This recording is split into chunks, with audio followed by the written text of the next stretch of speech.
Hello students, easy Pickings में आपका स्वागत है। क्वांटिटेटिव मेथड्स में आज हमारा टॉपिक है मेजर्स ऑफ सेंट्रल टेंडेंसी।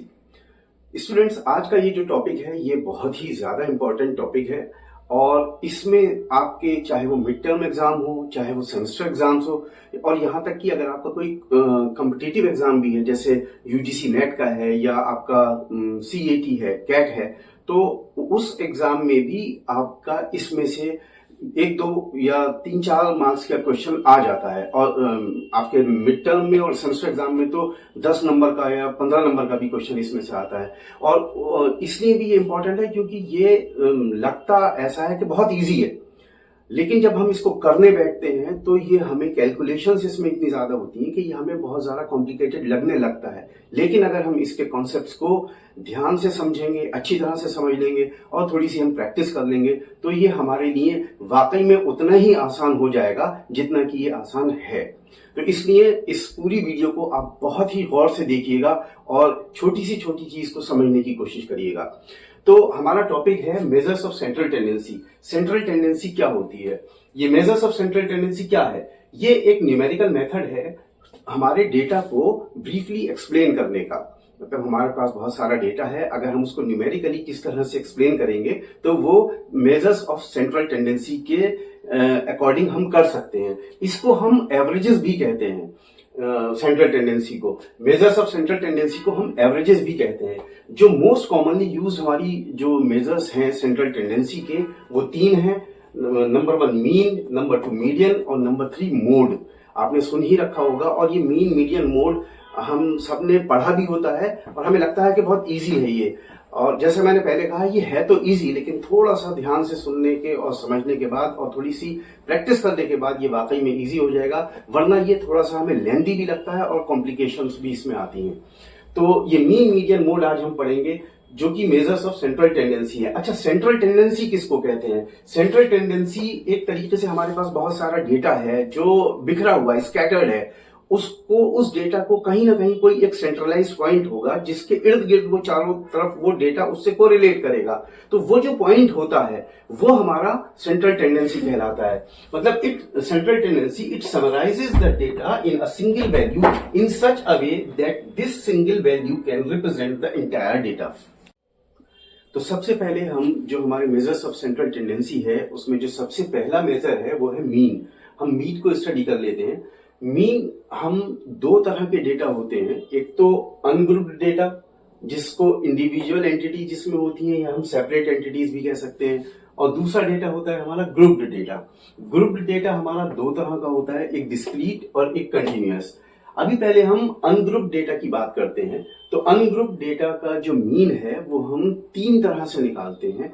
जो पहला मेथड है वो डायरेक्ट मेथड है, जो दूसरा मेथड है हमारा वो एज्यूम्ड मीन मेथड है, और जो तीसरा मेथड है हमारा वो है स्टेप डेविएशन मेथड।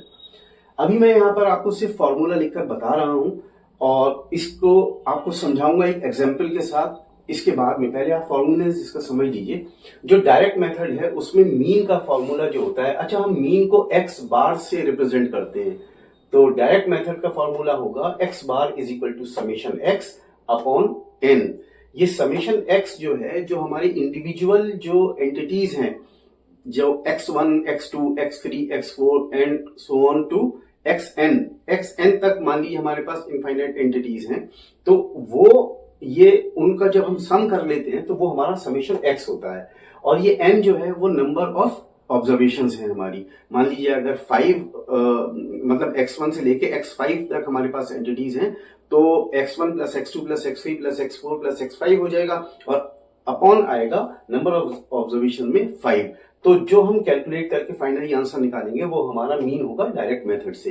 अच्छा, एज्यूम्ड मीन मेथड में क्या होता है कि हम, इसका फॉर्मूला है x bar is equal to A. A जो है ये एज्यूम्ड मीन है, ये अभी मैं आपको एग्जांपल में समझाऊंगा।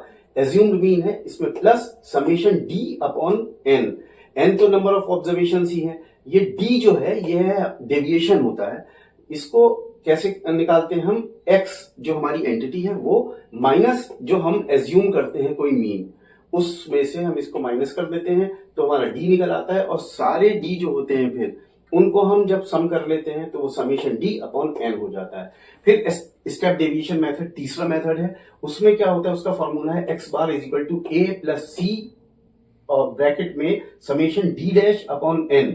तो ए तो हमारा वही एज्यूम्ड मीन है और ये सी जो है एक कॉमन फैक्टर होता है, वो हम लेते हैं कोई भी कॉमन फैक्टर जब, और ये हम स्टेप डेविएशन मेथड कब करते हैं कि जब हमारा एज्यूम्ड मीन मेथड में जो डी है वो x माइनस ए ये बहुत लार्ज होता है, तो हम कैलकुलेशन को छोटा करने के लिए जो डी जो हमारा है जो x माइनस ए की वैल्यू आती है उसमें कोई हम कॉमन फैक्टर ले लेते हैं, वो 10 भी हो सकता है, वो 100 भी हो सकता है, वो 50 भी हो सकता है, तो उससे हम डिवाइड कर देते हैं डी को, तो वो छोटा हो जाता है, हमारी कैलकुलेशन इजी हो जाती है, इसलिए हम इसको स्टेप डेविएशन मेथड कहते हैं।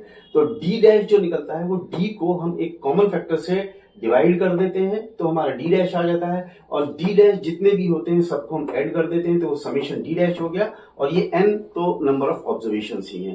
तो ये है तीनों मेथड्स अनग्रुप्ड डेटा के मीन को कैलकुलेट करने के, direct method, assumed mean method और स्टेप डेविएशन मेथड। ये मैंने फॉर्मूले लिख दिए हैं। अब मैं आपको एग्जांपल के साथ इन तीनों को अलग अलग समझा देता हूं, तीनों का फर्क क्या है।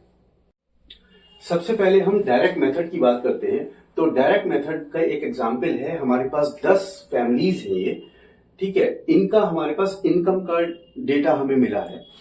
तो फैमिली 1 2 से लेकर 10 तक है और ये इनकम उनकी ये लिखी हुई है, ठीक है। अब इसमें हम डायरेक्ट मेथड से हमें मीन जो है वो कैलकुलेट करना है। तो डायरेक्ट मेथड का मीन मैंने यहाँ पर फॉर्मूला लिख रखा है, x bar is equal to summation X upon N. N जो है वो नंबर ऑफ ऑब्जर्वेशन है, यहाँ पर नंबर ऑफ ऑब्जर्वेशन हमारी नंबर ऑफ फैमिलीज हैं, वो कितनी है 10, तो एन की वैल्यू हो जाएगी 10। समेशन एक्स जो है इन सब को जब हम प्लस कर लेंगे तो वो समेशन एक्स की वैल्यू आ जाएगी। मैंने इनको पहले से प्लस करके रखा है, जिसकी इस वैल्यू है 1160। तो अब हम इन वैल्यूज को हम अपने सिंपली फॉर्मूले में पुट कर देंगे। तो हमारे फॉर्मूले में जब हम पुट करेंगे इसको तो एक्स बार जो हमारा मीन है वो होगा 1160 अपॉन 10। तो हमारा मीन की वैल्यू कितनी आई, x bar is equal to 1116। जो मीन फैमिली इनकम है वो है हमारी 1116। तो इस तरह से हमने डायरेक्ट मेथड से मीन कैलकुलेट कर दिया। अब हम एज्यूम्ड मीन मेथड से मीन को कैलकुलेट करके देखते हैं। एज्यूम्ड मीन मेथड, अब मैं इसका फॉर्मूला एज्यूम्ड मीन मेथड का यहां पर लिख देता हूं। इसका फॉर्मूला है A plus summation D upon N, A plus summation D upon N. अब हमें यहां पर क्या करना है, तो यहां पर हम लिख लेते हैं कि हमारा जो डायरेक्ट मेथड था इससे हमारा डीएम से डायरेक्ट मेथड से हमारा मीन निकल के आया है 1116, ठीक है। अब हम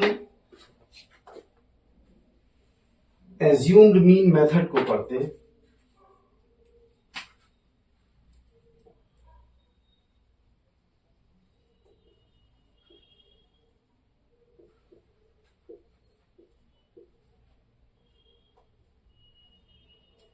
एज्यूम्ड मीन मेथड का फॉर्मूला ये है। अब इसके अंदर देखिए एक्स ए हमारे पास नहीं है यहां पर, और समेशन डी भी नहीं है हमारे पास। एन हमारा वही नंबर ऑफ ऑब्जर्वेशन होगा 10। तो अब हमें सबसे पहले ये चेक करना है कि ये डी क्या है और ए क्या है। इस तरह से जब हम एज्यूम्ड मीन मेथड जो फॉर्मूला होता है, जब हम इस तरह से मीन को कैलकुलेट करते हैं तो हम कोई भी अपना एक अब एज्यूम कर लेते हैं मीन। अब जो भी हमारी जो x की वैल्यूज ये है, इसमें से हम 850 से लेकर जो 360 तक हमारी ये सारी वैल्यूज लिख रखी है, इसमें से कोई सी भी वैल्यू या इसके अंदर नहीं भी लिखा हुआ है कोई बाहर की वैल्यू भी, बट 850 से हमारी 5000 के बीच की कोई वैल्यू होनी चाहिए वो, मतलब सबसे छोटे से 80 से लेके 5000 के बीच की कोई वैल्यू होनी चाहिए हमारी, ठीक है। तो वो हम मतलब अपने आप कोई रैंडमली एक एज्यूम कर लेते हैं। तो मान लीजिए कि यहां पर हमने let A is equal to 1000, हमने ए को 1000 जो है एज्यूम कर लिया है, एज्यूम मीन हमारा 1000 है। तो हम डी कैसे निकालेंगे। अब यहां पर आता है डी, डी होता है x माइनस ए। ठीक है, अब ये x है तो इसका d कैसे निकलेगा, 850 माइनस ए, ए हमारा 1000 है तो क्या वैल्यू आई हमारी, -150। ये 700 है, 700 माइनस 1000 कितनी वैल्यू आई, -300।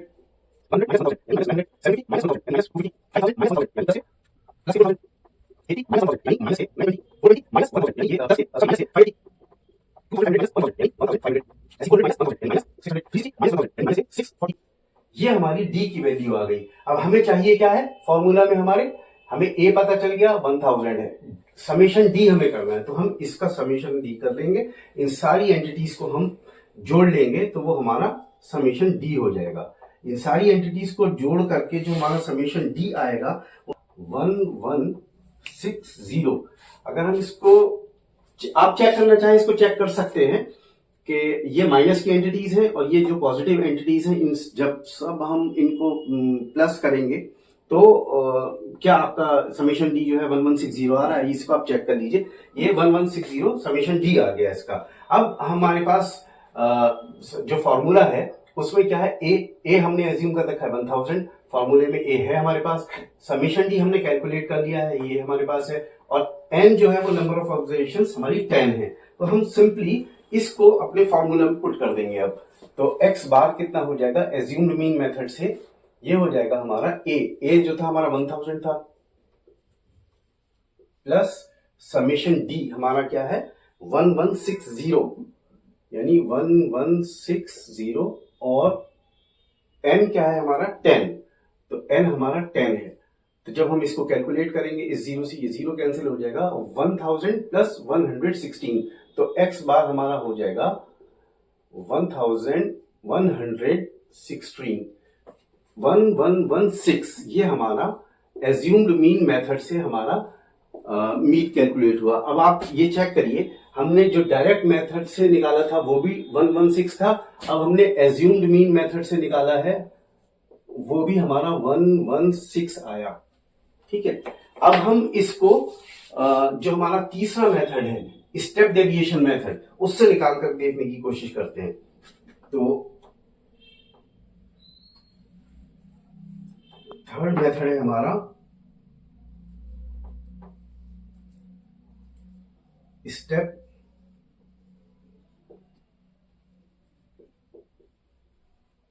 Deviation method. ठीक है, जैसे मैंने आपको पहले बताया था कि हम ये स्टेप डेविएशन मेथड क्यों यूज करते हैं, जब हमारे पास d की वैल्यू जो x माइनस ए है वो हमारे पास लार्ज होती है। जैसे इसमें d की वैल्यू क्या है हमारी 150, 390, 4000, 1500, ये हमारी d की वैल्यू है। अब हमें ये लग रहा है कि ये d की वैल्यू हमारी बड़ी है, हमें कैलकुलेशन इजी करने के लिए इसकी वैल्यू को हम छोटा कर दें, तो हम d डैश निकालते हैं। d डैश क्या होता है, मैं पहले इसका आपको फॉर्मूला लिख देता हूं स्टेप डेविएशन मेथड का।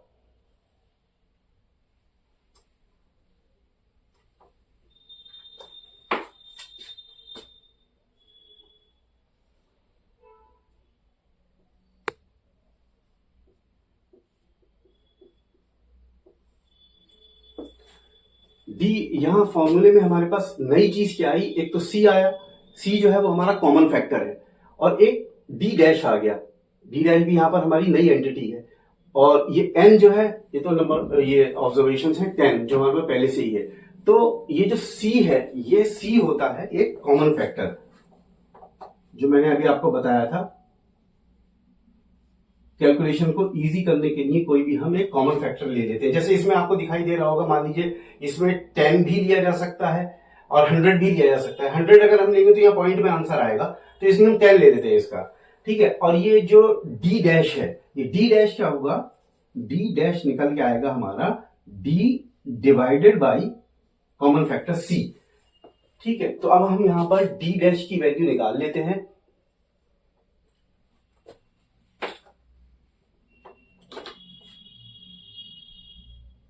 डी डैश की वैल्यू क्या है, डी डिवाइडेड बाई सी। अब यहां पर सी की वैल्यू हमने ले रखी है 10, सी हमने कॉमन फैक्टर इसका लिया 10 ले लिया, ठीक है। अब ये डी है -150, तो इसका डी डैश क्या होगा, -150 डिवाइडेड बाई 10, तो कितना हो जाएगा, इसका हो जाएगा -15, इसका हो जाएगा -30,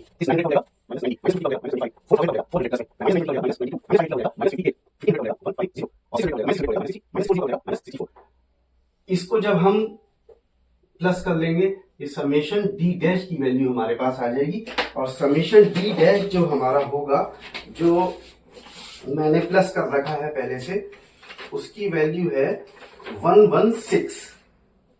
समेशन डी डैश की वैल्यू आएगी 116। जब आप इसको कैलकुलेट करेंगे तो आपको 116 की वैल्यू आ जाएगी। अब हमारे पास फॉर्मूले में क्या है, स्टेप डेविएशन मेथड का जो ये फॉर्मूला है तीसरा, इससे हम करते हैं तो एक्स बार मीन है हमारा, हमें ए चाहिए, ए हमारा एज्यूम्ड मीन 1000 है, सी चाहिए कॉमन फैक्टर वो हमारा 10 है, समेशन डी डैश हमें चाहिए वो हमारा 116 है, एन जो हमें चाहिए वो 10 है। बस सिंपली ये वैल्यूज हमें अपनी इसके फॉर्मूला में पुट करनी है और फिर इसको हमें सॉल्व कर देना है। तो हम एक्स बार निकालेंगे स्टेप डेविएशन मेथड से, वो हो जाएगा ए है 1000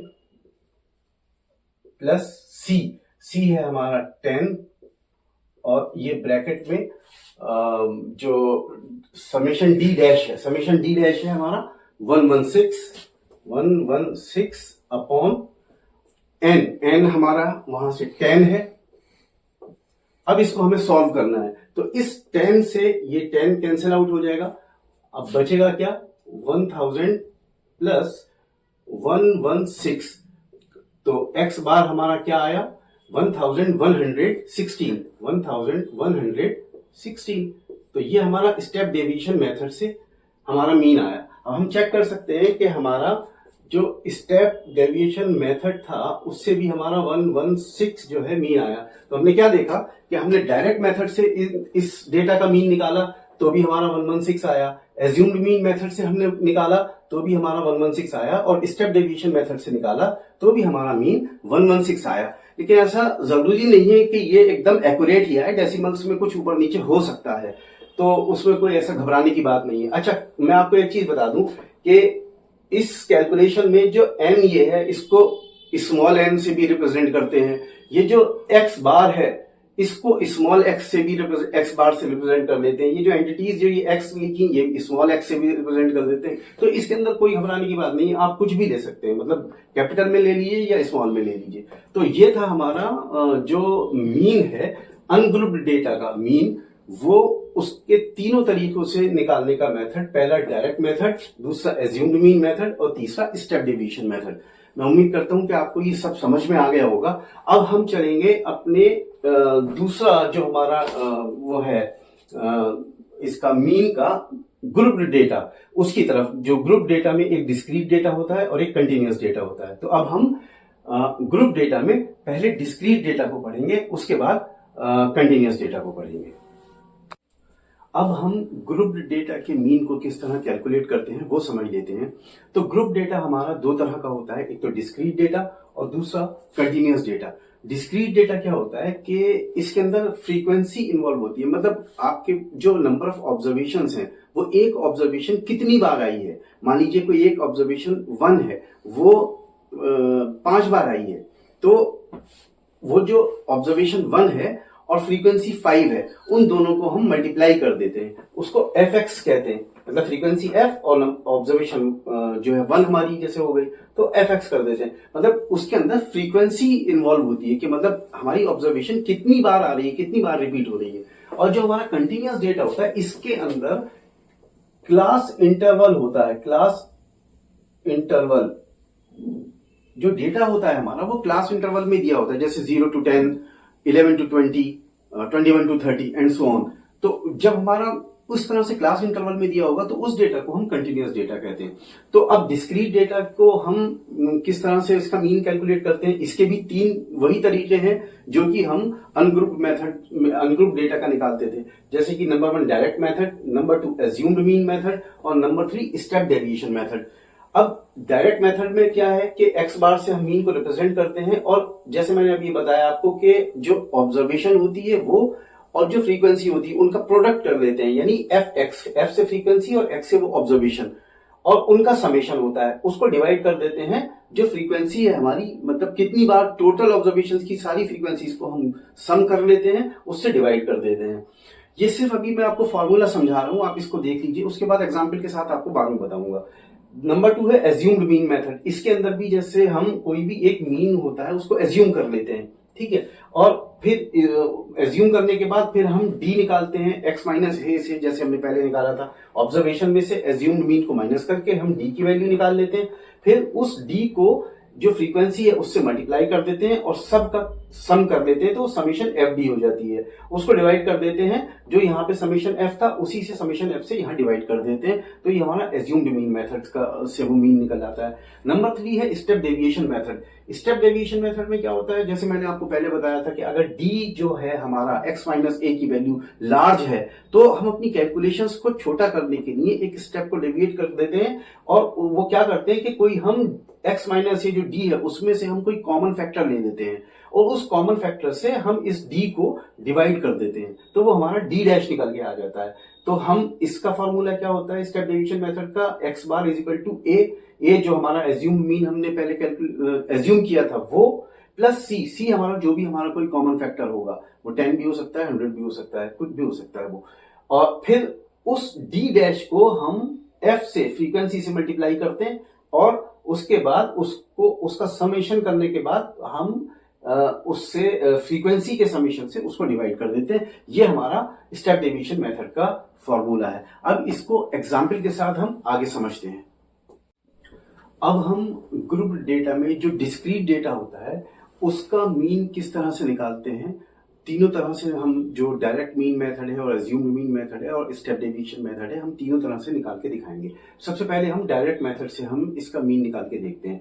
तो जैसे मैंने आपको बताया था कि डिस्क्रीट डेटा जो होता है वो क्या होता है कि उसके अंदर फ्रीक्वेंसी इन्वॉल्व होती है, मतलब जो आपकी नंबर ऑफ ऑब्जर्वेशंस हैं वो एक ऑब्जर्वेशन कितनी बार आती है, वो जब फ्रीक्वेंसी इन्वॉल्व होती है तो वो डिस्क्रीट डेटा होता है। तो मैंने ये एग्जांपल लिया है कि आपका मान लीजिए कोई अथॉरिटी है, वो प्लॉट साइज निकालती है, वो 100 स्क्वायर मीटर का एक प्लॉट साइज है, ये हमारा एक्स है, ठीक है, ऑब्जर्वेशन है हमारी, ये एक 100 मीटर का एक प्लॉट है, वो कितने प्लॉट्स हैं, 200 प्लॉट्स हैं, यानी इसकी इस 100 मीटर के प्लॉट की फ्रीक्वेंसी कितनी है, वो 200 है, ठीक है। इसी तरह से 200 मीटर के प्लॉट की फ्रीक्वेंसी 150 है, यानी 150 प्लॉट्स हैं वो, 300 मीटर्स के 100 प्लॉट्स हैं, 400 मीटर्स के 50 प्लॉट्स हैं, और 500 मीटर्स के हमारे पास 10 प्लॉट्स हैं। तो हमें प्लॉट साइज का हमें मीन निकालना है, मीन प्लॉट साइज क्या होगा इस डेटा के अकॉर्डिंग।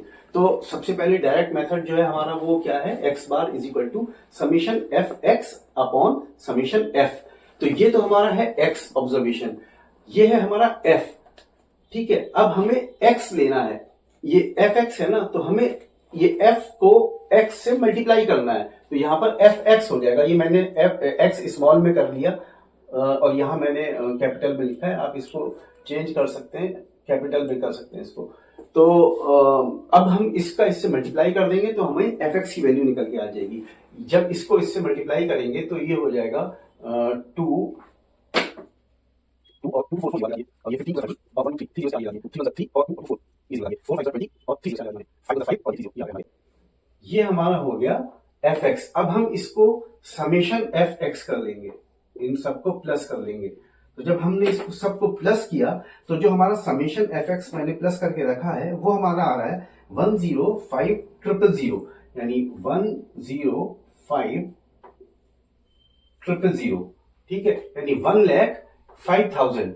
और जो हमारा समेशन एफ आ रहा है, इन सबको जब हम प्लस करेंगे तो वो हमारा आ रहा है 510, यानी 510। तो अब हमें हमारा जो फॉर्मूला है उसके अंदर हमें समेशन एफ एक्स चाहिए था, जो कि ये आ गया है हमारा, और हमें समेशन एफ चाहिए था जो हमारा ये है। तो अब हम सिंपली इसको पुट कर देंगे फॉर्मूले में, तो हमारा जो एक्स बार है मीन वो कितना होगा, समेशन एफ एक्स है हमारा 105,000 डिवाइडेड बाई 510 तो जब हम इसको डिवाइड करेंगे तो हमारा आंसर आएगा x bar is equal to, जब हम डिवाइड करते हैं तो हमारा आंसर आता है 205.88 205.88 स्क्वायर मीटर्स हम कह सकते हैं। तो ये हमारा मीन प्लॉट साइज आया डायरेक्ट मेथड से। ठीक है, तो इसको हम यहां पे नोट कर लेते हैं कि हमारा डायरेक्ट मेथड से मीन आया है 205.88। ठीक है, अब हम जो एज्यूम्ड मीन मेथड है उससे जो है इस डिस्क्रीट डेटा का प्लॉट का जो हम मीन है वो निकालने की कोशिश करते हैं। तो हमारा एज्यूम्ड मीन मेथड में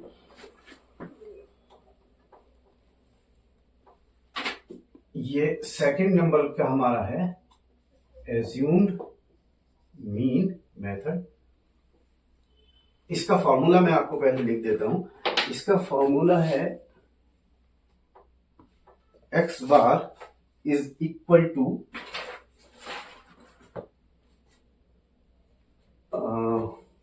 a plus summation fx upon summation f।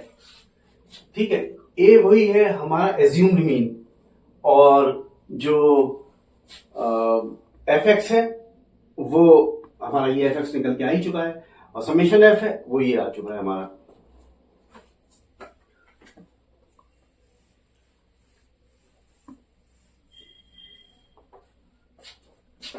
तो अब हम सबसे पहले हम एज्यूम करेंगे, हम a की वैल्यू एज्यूम करेंगे कोई, ये हमारी x की वैल्यूज हैं। ठीक है, हम ये हमारे प्लॉट साइज है तो हम इसमें से कोई सी भी एक वैल्यू a एज्यूम कर सकते हैं। जनरली हम क्या करते हैं कि कैलकुलेशन को इजी करने के लिए जो मिड वैल्यू के आसपास होती है हम वो कर लेते हैं। तो अब इसमें मिड वैल्यू ये है हमारी 300, तो हम 300 को a जो है वो हम 300 एज्यूम कर लेते हैं। a is equal to 300। तो जब a हम निकालेंगे तो हमें फिर यहां से हमें d पता चल जाएगा। d हम कैसे निकालते हैं, यहां पर समेशन fx, आई थिंक मैंने यहां पे थोड़ा गलत लिख दिया, यहां fd होगा शायद, fd, यस, यहां पर fx नहीं होगा, यहां fd होगा। तो अब हम d की वैल्यू कैसे निकालेंगे, d is equal to x minus a। अब d x ये है 100 माइनस 300, तो ये हो गया माइनस 200, ये 200 माइनस 300, अब 200 यहां पे पहले हम निकाल लेते हैं fd। fd की वैल्यू कहां से आएगी हमारे पास, ये f है और ये हमारा d है, इन दोनों को जब हम मल्टीप्लाई कर देंगे तो वो हमारा fd आ जाएगी। तो ये 200 है, ये माइनस 200 है, तो प्लस माइनस माइनस और 2 2 जा 4 और 2 और 2 4 0 इसके आगे हम लगा देंगे। ऐसे इसको इसमें लगाएंगे माइनस और 3 और 1 2 3 0 इसके आगे 1 ये 0 ये 5 और 3 0 ये 10 और 2 को ये ऊपर जाएगा और ये हो जाएगा हमारा समेशन fd, समेशन fd। ठीक है, तो समेशन fd हमारा कितना होगा कि जब हम कैलकुलेट करेंगे तो समेशन fd हमारा आएगा माइनस 48,000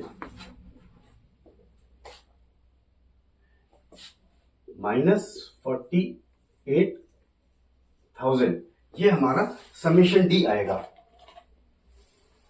और समेशन अब हमारे पास फॉर्मूले में देखिए एक्स बार क्या है, ए हमने एज्यूम कर रखा है 300, समेशन एफ डी हमने कैलकुलेट किया माइनस 48,000, समेशन एफ वो हमारे पास पहले से ही है 510। अब हमें सिंपली ये फॉर्मूले के अंदर पुट करना है तो हमारा मीन क्या हो जाएगा, mean x bar is equal to A यानी 300 प्लस समेशन एफ डी ये माइनस 48,000 है अपॉन समेशन एफ 510।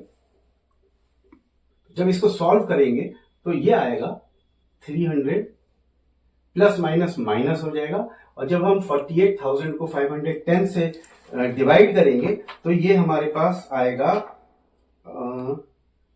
94.12 और जब हम इसको कैलकुलेट करेंगे, इसमें से माइनस करेंगे तो हमारा x बार आ जाएगा 205.88। तो ये हमारा जो आया ये मीन आ गया x बार, ये हमारा एज्यूम्ड मीन मेथड से आया। अब ये देखिए 205.88, हम इसको भी यहां लिख लेते हैं। एज्यूम्ड मीन मेथड से हमारा क्या आया 205.88। अब जो इसका थर्ड मेथड है हमारा स्टेप डेविएशन मेथड, हम उससे इसको निकालने की कोशिश करते हैं, उससे भी समझ लेते हैं। हम स्टेप डेविएशन मेथड में हम क्या करते थे, पहले मैं उसका फॉर्मूला आपको लिख देता हूं।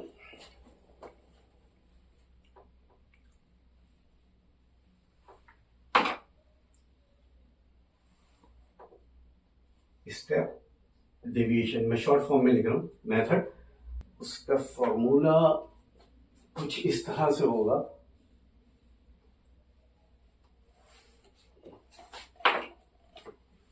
a प्लस सी और यहां पर summation F D dash upon summation F, ये तो इसमें a तो हमारा एज्यूम पहले से ही है, सी वही कॉमन फैक्टर है जो कि हम जो हमारा ये डी माइनस डी जो था हमारा एक्स माइनस ए, ये है हमारा। तो इसमें हम कॉमन फैक्टर क्या ले सकते हैं, इसमें अगर हम 10 भी ले सकते हैं और 100 भी ले सकते हैं, तो हम 100 ले लेते हैं, हमारा और इजी हो जाएगा। तो हम यहां पर सी की वैल्यू लेते हैं 100, ठीक है। तो अब उससे हम डी डैश निकालेंगे। डी डैश क्या होगा, डी डैश निकालने के लिए मुझे थोड़ा सा ये तब करना पड़ेगा। मैं अगर ये एज्यूम्ड मीन मेथड का 205 या ऊपर लिख देता हूं, एज्यूम्ड मीन मेथड का हमारा आया था 205.88। अब मैं इसको रब कर देता हूं। अब यहां से हम निकाल लेते हैं डी डैश। डी डैश क्या है, डी अपॉन सी, ठीक है। अब पहली एंटिटी में हमारा डी कितना था -200 और सी क्या है 100। तो जब 200 को 100 से डिवाइड करेंगे तो 2 आ जाएगा, तो ये माइनस का है तो -2, -1 ये 0 ये 1 और ये भी 2 आएगा। तो हमारा जो समेशन एफ डी डैश होगा, समेशन ये हमारा समेशन डी डैश होगा। अब हम करेंगे एफ डी डैश, यहां हम एफ डी डैश की एक वैल्यू निकालना होगी हमें। एफ क्या है हमारा 200 है और डी डैश क्या है हमारा ये -2। तो 200 को -2 से हम करेंगे तो कितना हो जाएगा -400।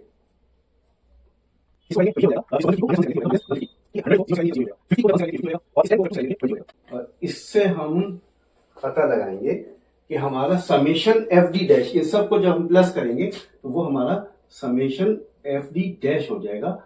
और वो हमारा जो कैलकुलेट करके आया समेशन एफ डी डैश, वो हमारा आया 480। अब हमारे फॉर्मूले में क्या चीज है, एक्स बार मीन निकालने के लिए स्टेप डेविएशन मेथड से ए हमारा 300 है, सी हमने 100 माना है, समेशन एफ डी डैश हमारा 480 है और समेशन एफ हमारा 510 है। तो अब हमें क्या करना है, सिंपली इसको फॉर्मूले में पुट करना है। तो हमारा फॉर्मूला है ए हमारा है 300 प्लस सी हमारा है 100 और समेशन एफ डी डैश हमारा कितना है 480, सॉरी ये -480 है, -480 आएगा। ये जब हम इसको कैलकुलेट करेंगे तो -480 आएगा। तो यहां पर हमारा समेशन एफ डी डैश क्या हो जाएगा, -480 डिवाइडेड बाई समेशन एफ हमारा है 510। तो जब हम इसको सॉल्व करेंगे तो ये हमारा आएगा 300 प्लस 100 और ये होगा 480 को जब 510 से हम डिवाइड करेंगे तो ये आएगा लगभग 0.9411। ठीक है, ये हमारा आया। अगर हम इसको फर्दर सॉल्व करेंगे तो ये हो जाएगा हमारा 300, अभी प्लस और माइनस माइनस हो जाएगा, और अभी 100 से मल्टीप्लाई करेंगे तो ये 2 डेसिमल इधर चला जाएगा, ये 94 के बाद लग जाएगा, ये आएगा हमारा 94.12 राउंड ऑफ होकर के, ये इसके आगे 7 था तो ये 2 हो जाएगा। तो अब हमारे पास इसकी वैल्यू आ गई। जब हम इसको इसमें से माइनस करेंगे तो हमारा इट इंप्लाइज दैट एक्स बार जो आएगा वो आएगा 205.88। जब हम 300 में से 94.12 को माइनस करेंगे तो हमारा जो मीन आएगा वो आएगा 205.88। तो अब हम इसको जो हमने स्टेप डेविएशन मेथड से निकाला है वो भी लिख लेते हैं। स्टेप डेविएशन मेथड से हमारा क्या आया 205.88। ठीक है, तो ये हमारा प्रोसेस था। तीनों मेथड से हमने डिस्क्रीट डेटा का, जो ग्रुप डेटा में जो डिस्क्रीट डेटा होता है उसका मीन किस तरह से निकालते हैं, तीनों मेथड से, डायरेक्ट मेथड से, एज्यूम्ड मीन मेथड से और स्टेप डेविएशन मेथड से हमने निकाल के आपको दिखाया। मैं उम्मीद करता हूं कि आपको समझ में आया होगा। अच्छा, एक बात हम चेक कर लेते हैं कि हमने जब ये डायरेक्ट मेथड से निकाला था, ये है हमारा डायरेक्ट मेथड, तो हमारा आया था 205.88। फिर हमने एज्यूम्ड मीन मेथड से निकाला था, तब भी हमारा आया था 205.88। ठीक है, अब हमने स्टेप डेविएशन मेथड से निकाला तो भी हमारा आया 205.88। तो यानी कि हमारा जो कैलकुलेशन थी वो एक्यूरेट थी। तीनों मेथड से हमारा मीन जो है वो 205.88 आया। तो ये 205.88 जो है एवरेज प्लॉट यानी मीन प्लॉट साइज जो है वो 205.88 स्क्वायर मीटर्स है।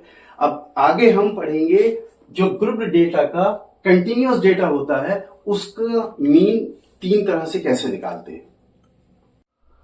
अब हम ग्रुप डेटा में जो कंटिन्यूअस डेटा होता है उसका जो मीन है वो किस तरह निकालते हैं, तीनों मेथड से, direct method, assumed mean method और स्टेप डेविएशन मेथड्स, वो अब हम करने जा रहे हैं। सबसे पहले हम लेते हैं डायरेक्ट मेथड। जैसे मैंने आपको बताया था कि जो कंटिन्यूअस डेटा होता है उसके अंदर एक क्लास इंटरवल होता है। ठीक है, हमारे पास ये डेटा है कि ये कुछ स्टूडेंट्स हैं, उनके मार्क्स का क्लास है, मतलब 0 से 10 के बीच में मार्क्स आए हैं वो 5 स्टूडेंट्स के हैं, जो 10 से 20 के बीच में मार्क्स हैं वो 12 स्टूडेंट्स के हैं, जो 10 स्टूडेंट्स हैं उनके 20 से 30 के बीच में मार्क्स आए हैं। इसी तरीके से पूरा ये डेटा है हमारा 90 से लेकर 100 तक के बीच में एक स्टूडेंट, मतलब ये पूरा डेटा हमारे पास है।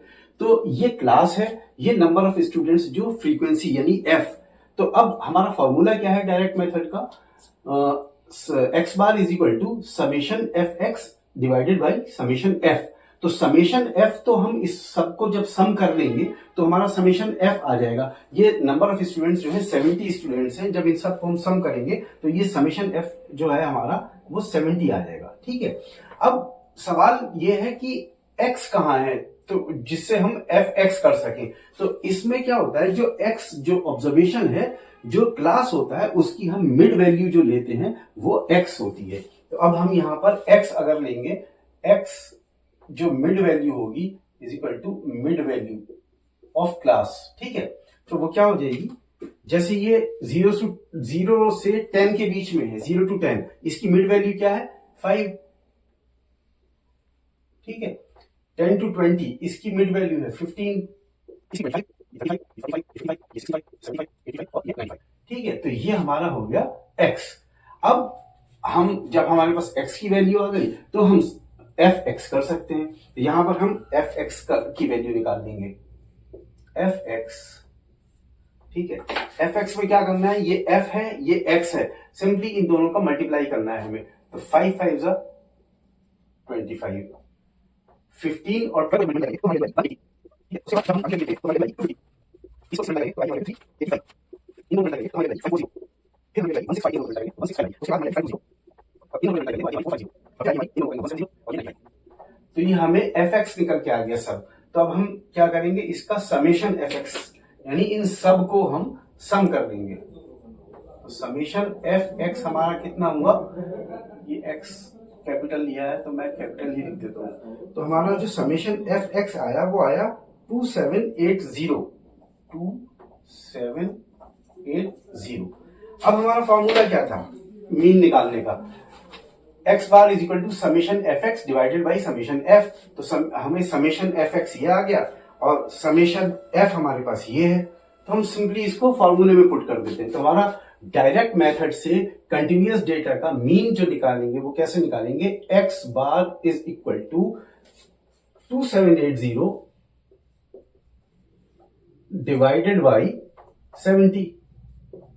तो हमारा x बार जो निकल के आएगा जब हम इसको डिवाइड करेंगे तो वो आएगा 39.71 ये हमारा x बार आएगा। एक बार इसको मैं चेक भी कर लेता हूं, 2780 डिवाइडेड बाई 70, 39.71, यस। तो हमारा जो मीन निकल के आया डायरेक्ट मेथड से, मैं यहां लिख देता हूं, डायरेक्ट मेथड से हमारा जो डायरेक्ट मेथड से मीन आया वो आया 39.71, ठीक है। तो ये हमारा हुआ डायरेक्ट मेथड। अब हमारा जो दूसरा मेथड है एज्यूम्ड मीन मेथड, हम उससे इस मीन को निकालते हैं।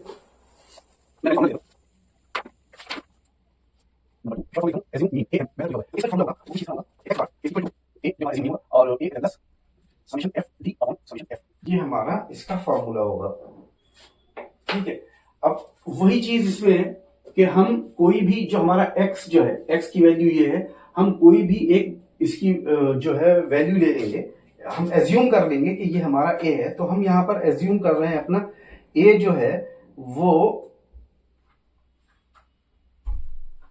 ये हमारी वैल्यूज x की हैं, तो कोई भी हम मिड वैल्यू कोई ले लेते हैं, या तो 45 या 55। लेट सपोज हम 45 लेते हैं, तो हमारा जो a है वो हमने मान लिया वो a इज इक्वल टू 45, ठीक है। तो हमारा d क्या होगा, d होगा हमारा x माइनस a। तो यहां पे हम d की वैल्यू पहले निकाल लेते हैं, d is equal to x minus a, ठीक है।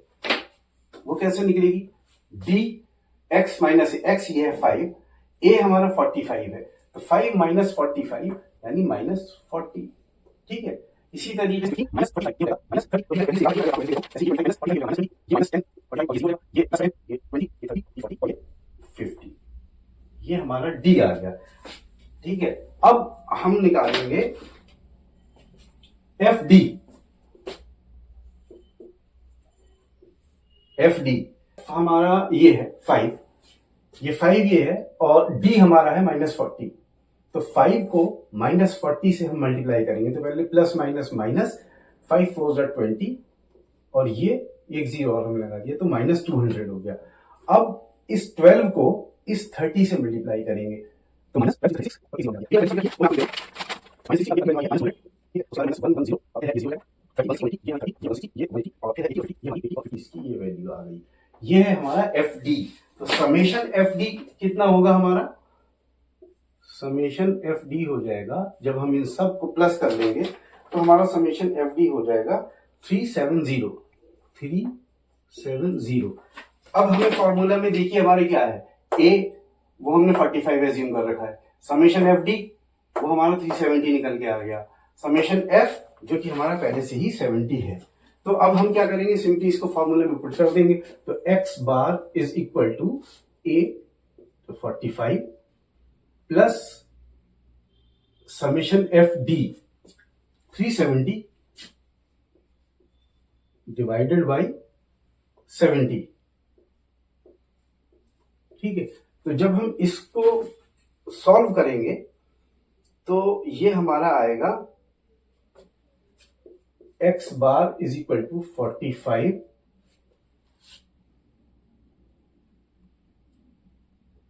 सॉरी, एक कैलकुलेशन में थोड़ी सी मिस्टेक है। ये 370 जो है ये नेगेटिव है, -370। ठीक है, तो यहां पर ये माइनस का साइन होगा और जब प्लस माइनस यहां पर माइनस हो जाएगा।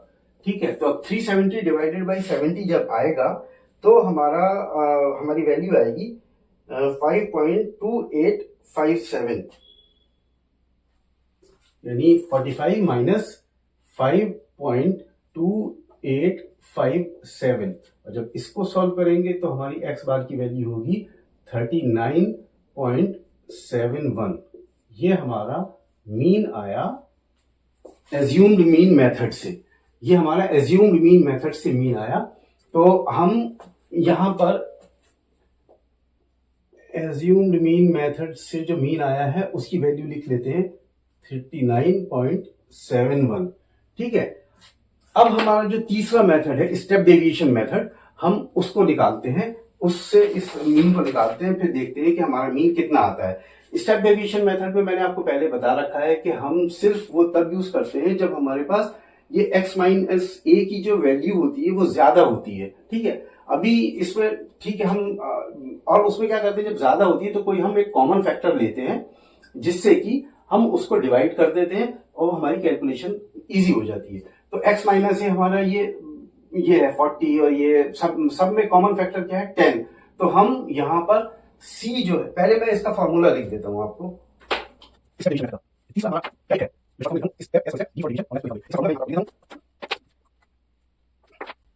इसका फॉर्मूला है a प्लस c और समेशन एफ डी की जगह यहां पर एफ डी डैश है और नीचे समेशन एफ है। तो अब हम यहां पर c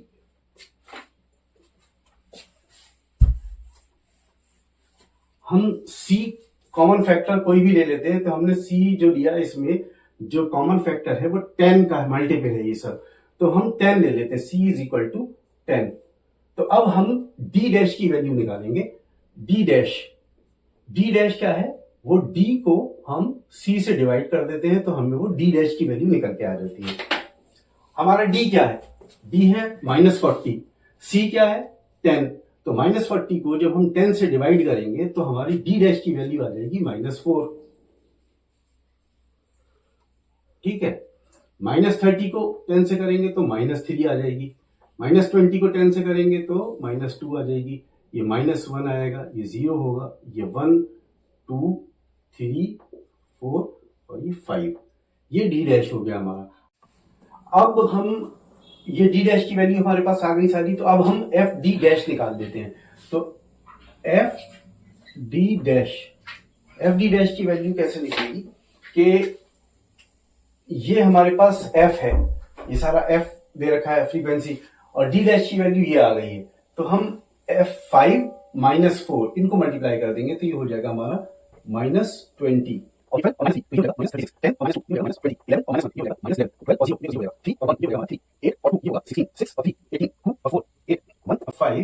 हो जाएगा 5। ये हमारी एफ डी डैश की वैल्यू आ गई। अब हम क्या करेंगे, इनका समेशन निकाल लेंगे। समेशन एफ डी डैश जब हम इसको सम करेंगे तो हमारा जो समेशन आएगा वो -37 आएगा। ठीक है, समेशन एफ डी डैश हमारा -37 है। अब हमें करना क्या है, देखिए हमारा फॉर्मूला क्या था स्टेप डेविएशन मेथड से मीन निकालने का। ए क्या है 45, सी क्या है 10, समेशन एफ डी डैश वो क्या है -37, समेशन एफ वो क्या है 70। अब हमें क्या करना है, सिंपली ये सारी वैल्यूज इस फॉर्मूले में पुट कर देनी है। तो मीन यानी एक्स बार हमारा कितना हुआ, a 45 plus c 10 bracket summation F D dash कितना है -37 डिवाइडेड बाई समेशन एफ वो कितना है 70।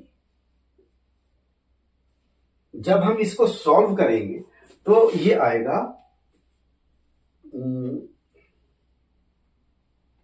45 इज इक्वल टू, ये आएगा 45 और जब हम इस टर्म को पूरे को सॉल्व करेंगे तो ये आ रहा है -5.2857, -5.2857। और जब इसको हम फर्दर सॉल्व करेंगे तो हमारे एक्स बार की वैल्यू आएगी, वो है एक्स बार की वैल्यू आ रही है हमारी 39.71। तो जो हमारा मीन है स्टेप डेविएशन मेथड से पूरा कैलकुलेशन करने के बाद जो आया है वो एक्स बार 39.71। इसको हम यहां पर लिख देते हैं अपना स्टेप डेविएशन मेथड से हमारा मीन आया 39.71। अब हम चेक कर लेते हैं कि हमने जब ये डायरेक्ट मेथड से मीन निकाला था तो हमारा था ये डायरेक्ट मेथड से 39.71, एज्यूम्ड मीन मेथड से निकाला था तो भी 39.71, और स्टेप डेविएशन मेथड से निकाला तो भी हमारा 39.71 आया। यानी कि हमारी कैलकुलेशंस बिल्कुल एक्यूरेट रही और हमारा तीनों मेथड से, डायरेक्ट मेथड या एज्यूम्ड मीन मेथड या स्टेप डेविएशन मेथड से, जो हमने कंटिन्यूअस डेटा का जो ग्रुप डेटा के अंदर आता है उसका मीन निकाला तो तीनों का बराबर आया। कभी कभी डेसिमल्स में कुछ डिफरेंस आ भी सकता है तो उसमें घबराने की जरूरत नहीं है। कभी वो कैलकुलेट एग्जैक्ट भी आ जाता है जब हम करते हैं तो, और कभी वो थोड़ा बहुत ऊपर नीचे होता है, लेकिन हमारा पूरा प्रोसेस जो है वो ये है। तो अब हम मीन पूरी तरह से कवर कर चुके हैं, जिसमें कि हमने मीन पढ़ा। दो तरह के डेटा होते हैं, एक तो हमारा अनग्रुप डेटा होता है और एक हमारा ग्रुप डेटा होता है। तो अनग्रुप डेटा का भी हम तीनों तरीके से हमने मेथड मीन निकाला, और ग्रुप डेटा में जो एक डिस्क्रीट डेटा होता है और दूसरा कंटिन्यूअस डेटा होता है, दोनों का हमने तीनों मेथड से मीन निकाल करके देख लिया। तो अब हमारा मीन का जो ये पूरा चैप्टर है, मीन का एक टॉपिक, वो कंप्लीट होता है। अब हम आगे पढ़ते हैं मीडियन। मीडियन क्या होता है और मीडियन कैसे निकालते हैं। अब मेजर्स ऑफ सेंट्रल टेंडेंसी का जो हमारा सेकंड मेजर है, जो मीडियन, अब हम उसको समझ लेते हैं। तो मीडियन भी अनग्रुप डेटा और ग्रुप डेटा का हम निकालते हैं। सबसे पहले मीडियन का होता है, हम उसको समझ लेते हैं। मीडियन किसी भी डेटा जो हमारा होता है उसका जो एकदम मिडिल टर्म होती है वो मीडियन कहलाता है। मीडियन से एक साइड में, लेफ्ट साइड में जो टर्म्स होंगी जितनी भी, वो मीडियन से कम होंगी या बराबर होंगी, और राइट साइड की जो टर्म्स होंगी वो मीडियन से ज्यादा होंगी या उसके बराबर होंगी। तो मीडियन जो है वो एग्जैक्टली मतलब दोनों पूरे डेटा को मिड पॉइंट से जो है वो बाइसेक्ट कर देता है। तो अब जैसे कि हमारे पास डेटा अनग्रुप डेटा है और ग्रुप डेटा है, तो अनग्रुप डेटा में अगर हमारा जो एन है, एन यानी नंबर ऑफ ऑब्जर्वेशन, वो ऑड है, तो उसका फॉर्मूला होगा मीडियन का कि n+1/2th टर्म जो है वो मीडियन होगी। और अगर हमारा एन इवन है तो मीडियन का फॉर्मूला हमारा, क्योंकि उसमें इवन में दो मीडियंस निकलेंगे और उसके बाद उनका एवरेज लिया जाएगा, तो इसका फॉर्मूला कैसा होगा कि n/2th टर्म और एक मीडियन और दूसरा मीडियन n/2 + 1th टर्म। तो ये दो मीडियंस हो गए, इन दोनों को प्लस करके हमने 2 से डिवाइड कर दिया तो वो उसका एवरेज हो गया। तो वो एन जब इवन होगा तो मीडियन इस फॉर्मूले से निकलेगा। अभी आप सिर्फ मैं आपको फॉर्मूला बता रहा हूं, तो अभी आप सिर्फ फॉर्मूले को समझ लीजिए, उसको एक्सप्लेन कर रहा हूं। जब हम इसको एग्जाम्पल के साथ करेंगे तो आप इजीली इसको समझ सकेंगे। अभी सिर्फ आप फॉर्मूला पे फोकस करिए। अब ग्रुप डेटा जो होता है वो हमारा दो तरह का होता है, एक डिस्क्रीट डेटा और एक कंटिन्यूअस डेटा। तो डिस्क्रीट डेटा का मीडियन कैसे निकलता है कि n+1/2th टर्म जो है वो हमारी मीडियन होती है, और वो क्यूमुलेटिव फ्रीक्वेंसी जो होती है, क्यूमुलेटिव फ्रीक्वेंसी में हम फ्रीक्वेंसी ऐड करते चले जाते हैं, तो उससे कोरिलेट करते हैं जो क्लोजेस्ट क्यूमुलेटिव फ्रीक्वेंसी इस टर्म के होगी वो हमारा मीडियन कहलाएगा। और कंटिन्यूअस डेटा में क्या होता है कि हमारी n/2th टर्म जो होती है वो मीडियन होती है, और उस टर्म को, उस n/2th टर्म को जब हम यहां पर रखेंगे इस फॉर्मूले में l+i n/2th -cf/f, तो ये L क्या है, लोअर क्लास है, lower class of interval. I जो है वो क्लास ऑफ इंटरवल है, क्योंकि कंटिन्यूअस डेटा में मैंने आपको बताया था कि क्लास ऑफ इंटरवल होता है। और ये nth टर्म जो यहाँ की थी वो उसकी वैल्यू यहाँ हो जाएगी। ये CF क्यूमुलेटिव फ्रीक्वेंसी होगी और F जो है वो फ्रीक्वेंसी होगी। तो अब अनग्रुप डेटा में अगर हम मीडियन निकालेंगे और हमारा जो ऑब्जर्वेशन है, नंबर ऑफ ऑब्जर्वेशन यानी n जो है वो ऑड है, तो हम कैसे निकालेंगे, हम उसको समझ लेते हैं। मान लीजिए हमारे पास कोई डेटा है 5 6, 18, 10, बल्कि 5, 6, 10, 12, 4, 3 और ये 11। ये हमारे पास कुछ डेटा है, ये कुछ नंबर्स हैं। तो हम मीडियन निकालने के लिए क्या करते हैं कि या तो हम पूरा जो हमारा डेटा है उसको डिसेंडिंग ऑर्डर में अरेंज कर लेते हैं या असेंडिंग ऑर्डर में करते हैं। हम असेंडिंग ऑर्डर में करते हैं इसको। तो जब हम असेंडिंग ऑर्डर में करेंगे तो हम इसको जब लिखेंगे तो ये हमारा हो जाएगा 3, 4, 5, 6, 10, 11, 12, 10, 11, 12, 1, 2, 3, 4, 5, 6, 7, 1, 2, 3, 4, 5, 6, 7। ठीक है, यहाँ n की वैल्यू क्या है? 7 है, और 7 जो है एक ऑड नंबर है। तो n जब ऑड होगा तो हमारा मीडियन क्या निकलेगा? n + 1/2th term. तो मीडियन हमारा क्या हो जाएगा? मीडियन n जो है वो 7 है, तो 7 + 1/2 यानी 8/2 यानी फोर्थ टर्म। फोर्थ टर्म क्या है हमारी? 1, 2, 3, 4। तो मीडियन हमारा हो गया 6। मीडियन = 6। 6 के एक तरफ जो है वो 6 से लेसर वैल्यूज है और 6 के दूसरी तरफ जो है वो 6 से ग्रेटर वैल्यूज है। ठीक है, अब मान लीजिए कि इसके अंदर एक हम ऐड कर देते हैं कहीं पर 18 और है। ठीक है, तो अब हमने जब इसको हम अरेंज करेंगे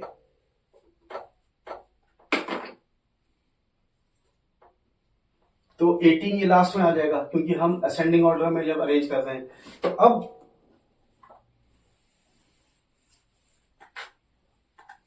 अब ये n कितने हो गया? 1, 2, 3, 4, 5, 6, 7, 8। n हो गया हमारा 8, यानी इवन नंबर है। जब इवन नंबर होगा तो हमारा मीडियन का फॉर्मूला क्या है? मीडियन कौन सी टर्म होगी हमारी? n/2 यानी 8/2 प्लस n/2 यानी 8/2 plus 1 divided by 2।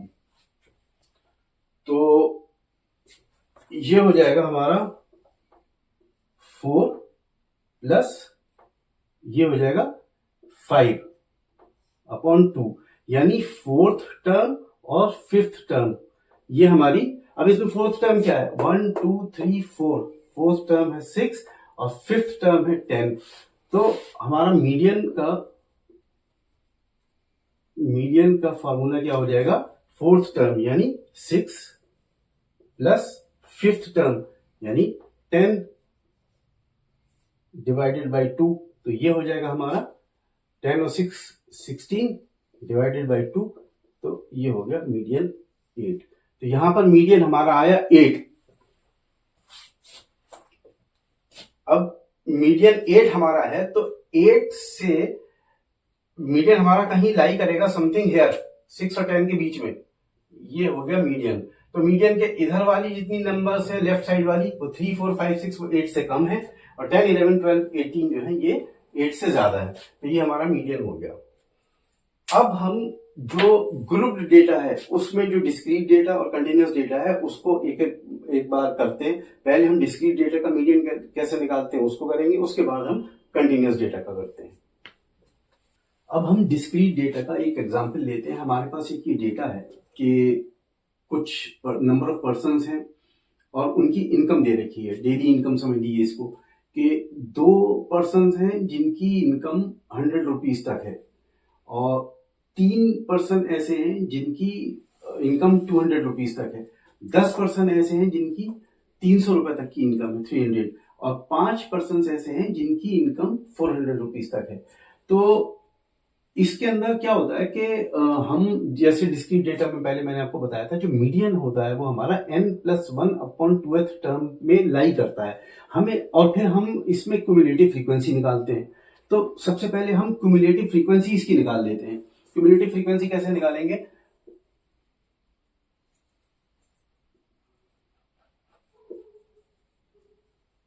Cumulative frequency CF। ठीक है, वो कैसे निकालेंगे? ये देखिए, 100 रुपए तक की जो इनकम थी वो 2 लोगों की थी। तो फ्रीक्वेंसी यहाँ पे टोटल की क्यूमुलेटिव मतलब टोटल, तो टोटल फ्रीक्वेंसी कितनी है यहाँ पे, तो 2 ही रहेगी, ठीक है। लेकिन जब हम 200 रुपए तक के इनकम की बात करते हैं तो 200 रुपए तक की इनकम कितनी होगी, 3 लोग तो ये हैं, लेकिन जो ये 100 रुपए वाली इनकम है वो भी तो 200 के अंदर अंदर आ रही है ना। तो 2 ये 100 रुपए वाले और 3 200 रुपए वाली, यानी इस 2 में ये 3 ऐड हो जाएगा, तो यानी ये 5 हो जाएगी। इसकी क्यूमुलेटिव फ्रीक्वेंसी 200 की कितनी आई, 5। अब 300 की कितनी होगी, इस 5 में ये 10 ऐड हो जाएगा, तो यहां पर ये 15 आ गई। यानी 300 के जो इनकम वाले लोग हैं, 10 तो 300 वाले हैं, लेकिन 200 वाले भी तो 300 के अंदर नहीं आएंगे, 100 वाले भी तो 300 के अंदर नहीं आएंगे, तो इसलिए ये ऐड होती चली जाएंगी। अब 400 वाली में क्या है, 15 में ये ऐड हो जाएगी 5, तो ये क्यूमुलेटिव फ्रीक्वेंसी इसकी कितनी हो गई, ये 20 हो गई हमारी, ठीक है। तो ये हमारी क्यूमुलेटिव फ्रीक्वेंसी हो गई। अब हम क्या करेंगे कि हम मीडियन जो है वो इसका फाइंड आउट करेंगे। मीडियन कैसे, अब अच्छा नंबर ऑफ ऑब्जर्वेशन क्या है, ये जो नंबर ऑफ पर्संस हैं वो हमारे नंबर ऑफ ऑब्जर्वेशन भी है। तो 2 और 3 5, 5 और 10 15 और 5 20, ये नंबर ऑफ ऑब्जर्वेशन भी हमारे 20 हो गए। एन की वैल्यू 20 आ गई हमारी। अब मीडियन हमारा कहाँ लाई करता है इसमें, ये फॉर्मूला है हमारा n+1/2th टर्म, तो मीडियन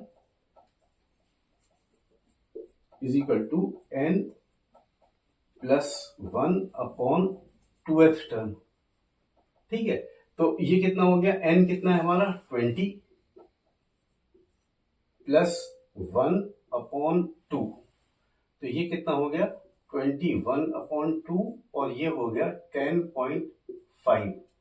अब 10.5 जो है वहां पर हमारा मीडियन लाई कर रहा है। अब 10.5 किस क्यूमुलेटिव फ्रीक्वेंसी के क्लोजेस्ट है, 10.5 20 में भी आएगा, 15 में भी आएगा, लेकिन 2 और 5 में तो आएगा ही नहीं। लेकिन 15 और 20 में क्लोजेस्ट किसके है, ये 15 के क्लोजेस्ट है। तो हमारे जो मीडियन लाई करेगा वो 15 की क्यूमुलेटिव फ्रीक्वेंसी में लाई करेगा यहां पर, ठीक है। अच्छा 15 के अगेंस्ट इनकम ग्रुप क्या है हमारी इनकम, तो क्यूमुलेटिव फ्रीक्वेंसी यहां पर कितनी होगी, सबसे पहले हमारी median lies in 15th cumulative frequency और उसके करस्पॉन्डिंग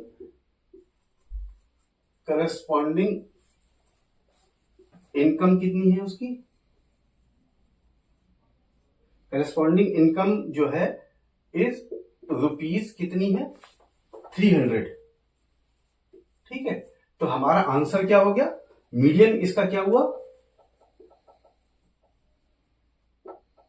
इस डेटा का जो हमारा मीडियन इनकम है, मीडियन इनकम कितनी हो गई, वो हो गई हमारी ₹300।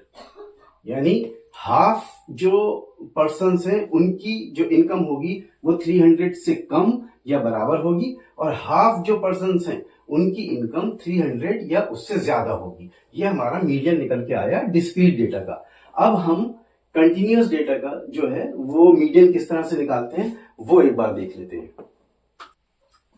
अब हम ग्रुप डेटा में जो कंटिन्यूअस डेटा है उसका मीडियन कैसे निकालते हैं वो हम पता करते हैं। ग्रुप कंटिन्यूअस डेटा में जैसे कि मैंने बताया था पहले कि क्लास इंटरवल होता है, तो ये एक एग्जांपल है जिसमें कि डेली वेजेस हमारी रुपीज में दे रखी हैं, उसका क्लास दे रखा है, यानी 20 से 25 रुपए का क्लास है, 25 से 30, 30 से 35 और 55 से 60 तक का ये क्लास है हमारा, ठीक है। इसमें मतलब 20 से 25 रुपीज के अंदर हमारे कितने हैं 14 वर्कर्स आते हैं, मतलब 14 वर्कर्स की जो डेली वेजेस है वो 20 से 25 रुपए के बीच में आती है।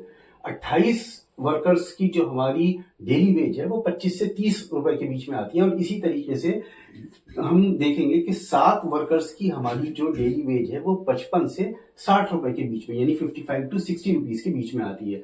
तो इसका फॉर्मूला क्या है कंटिन्यूअस डेटा का, जो हमारी जो मीडियन होती है वो n/2th टर्म पर लाई करती है, ठीक है। और फिर इसका फॉर्मूला हम ये मेन जो इसका फॉर्मूला है वो ये है कि L+I n/2 - CF/F ब्रैकेट। इसमें क्या है कि ये जो CF है ये क्यूमुलेटिव फ्रीक्वेंसी है preceding to the median class. अब हम सबसे पहले क्या करेंगे कि हम क्यूमुलेटिव फ्रीक्वेंसी इसकी निकाल लेते हैं। ठीक है, तो क्यूमुलेटिव फ्रीक्वेंसी निकालने के लिए हम क्या करेंगे,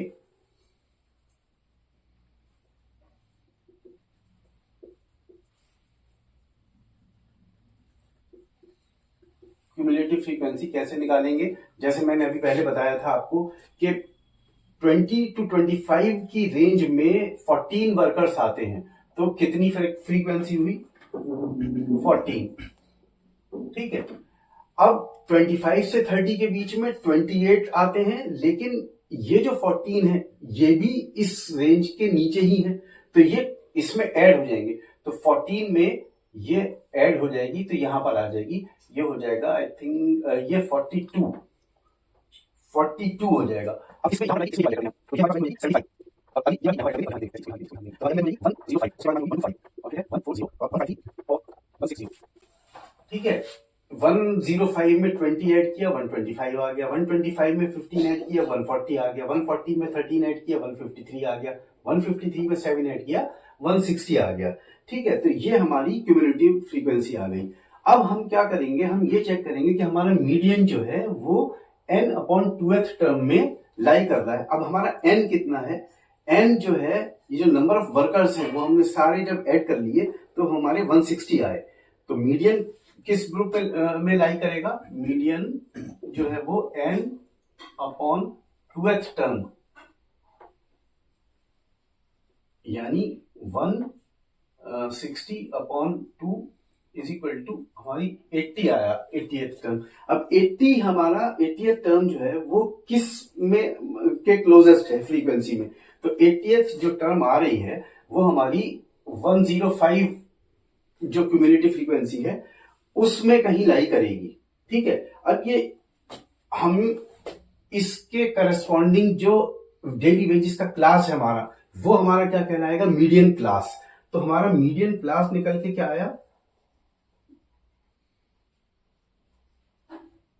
मीडियन क्लास आया 35 to 40 वाला, ये हमारा मीडियन क्लास हो गया। इसको ये रेड से मैंने कर दिया, ये मीडियन क्लास हो गया हमारा। और ये जो हमारा जो 80 हमारी जो मीडियन जो टर्म आई थी n/2h, वो हमारी ये 105 में आती है, और उसके करस्पॉन्डिंग जो क्लास है वो है 35 to 40। तो ये हमारा मीडियन क्लास हो गया। अब हम क्या करेंगे, ये जो वैल्यूज है हमारी वो हम इस फॉर्मूले में पुट करेंगे। ये L क्या है, मीडियन हमारा इस फॉर्मूले से निकलेगा। L क्या है, L है हमारा lower limit of the median class. अब L की वैल्यू यहां पर कितनी हो जाएगी, lower limit of the median class, यानी मैं अगर इससे लिखूं, L की वैल्यू हो जाएगी, मीडियन क्लास हमारा क्या है 35 to 40, तो लोअर लिमिट क्या है इसकी 35, तो L की वैल्यू आ गई हमारी 35। ठीक है, अब I जो है वो क्लास इंटरवल है, I जो है क्लास इंटरवल है, तो सबका इंटरवल कितना है 20 to 25 यानी 5, 30 to 35 5, 35 to 40 5, तो I की वैल्यू हो गई 5। ठीक है, अब N तो हमारा निकल के आ गया 160, N जो है वो 160 है, यहां पर हमने पहले ही बता दिया है। उसके बाद CF cumulative frequency, cumulative frequency कौन सी है हमारी, ये cumulative frequency of the class preceding to the median class, यानी ये हमारा मीडियन क्लास है, इससे प्रीसीडिंग यानी इससे पहला क्लास हो गया 30 to 35, इसकी क्यूमुलेटिव फ्रीक्वेंसी कितनी है 75, तो यहां पे CF की वैल्यू कितनी हो जाएगी हमारी 75 हो जाएगी। ठीक है, उसके बाद ये है F क्या है, frequency of the median class. Median class हमारा ये था, मीडियन क्लास की फ्रीक्वेंसी कितनी है 105, सॉरी वो है 30, ये तो क्यूमुलेटिव फ्रीक्वेंसी है, और ये नंबर ऑफ वर्कर्स जो फ्रीक्वेंसी F है वो कितनी है 30। ठीक है, मीडियन क्लास की ये जो F जो है frequency of the median class है, तो मीडियन क्लास हमारा ये है, और फ्रीक्वेंसी ये जो F दे रखी है वो कितनी है इसकी 30, तो F की वैल्यू कितनी आ गई, F की वैल्यू आ गई हमारी 30। अब ये सारी वैल्यूज हम इस फॉर्मूला में पुट कर देंगे।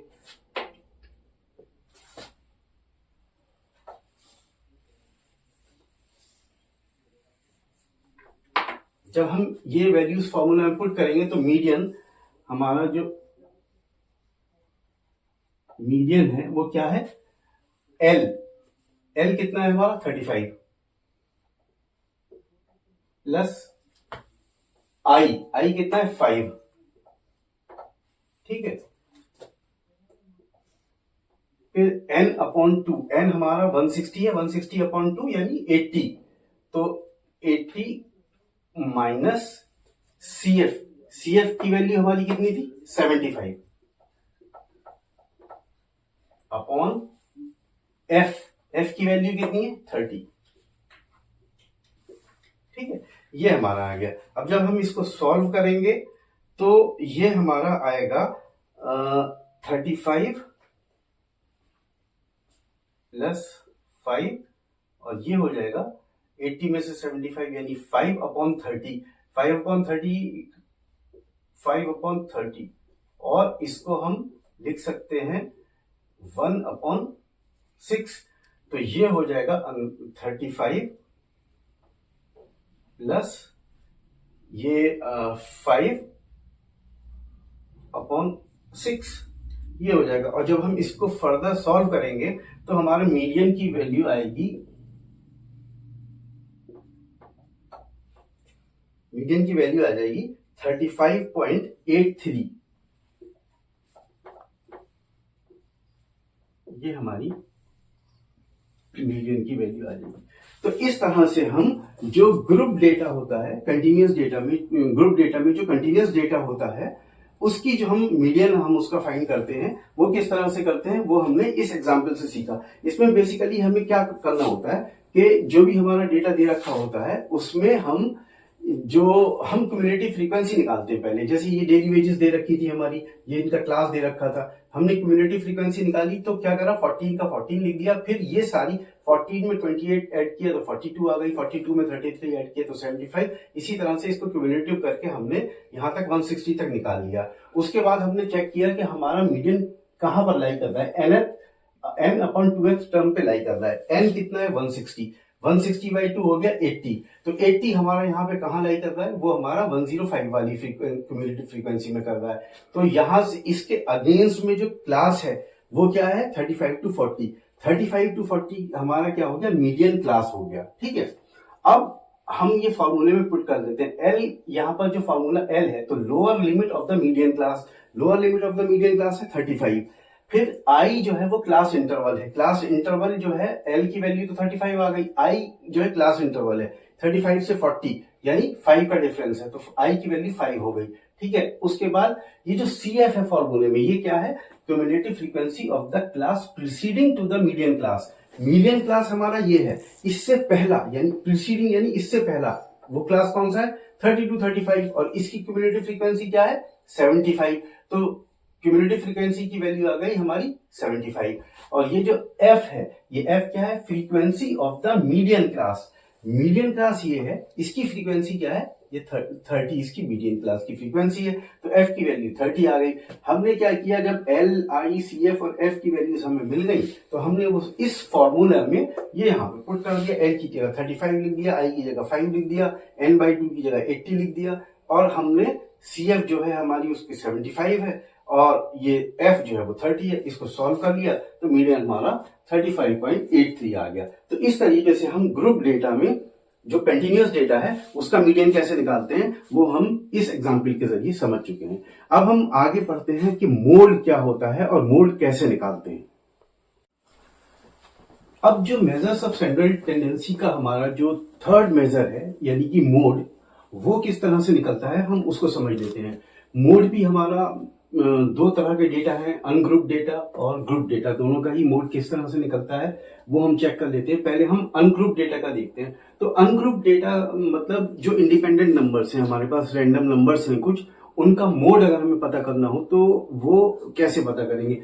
बेसिकली मोड क्या होता है, जो मैक्सिमम अकरिंग वैल्यू होती है वो मोड कहलाती है। तो अब अनग्रुप्ड डेटा में जैसे कि कोई भी डेटा है हमारे पास 1, 2, 3, 4, 5, 6, 7, 3, 8, 9 और 10, ये हमारे पास कुछ नंबर्स हैं।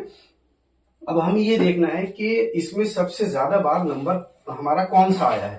तो अगर हम इसको चेक करते हैं तो हमारे पास 1 2 ये सब तो एक बार है, हमारा ये 3 एक बार ये आया है, एक बार ये आया है और एक बार ये आया है। तो हमारे पास क्या है कि जो 3 जो नंबर है वो हमारे पास वो 3 बार ही आया है लगभग।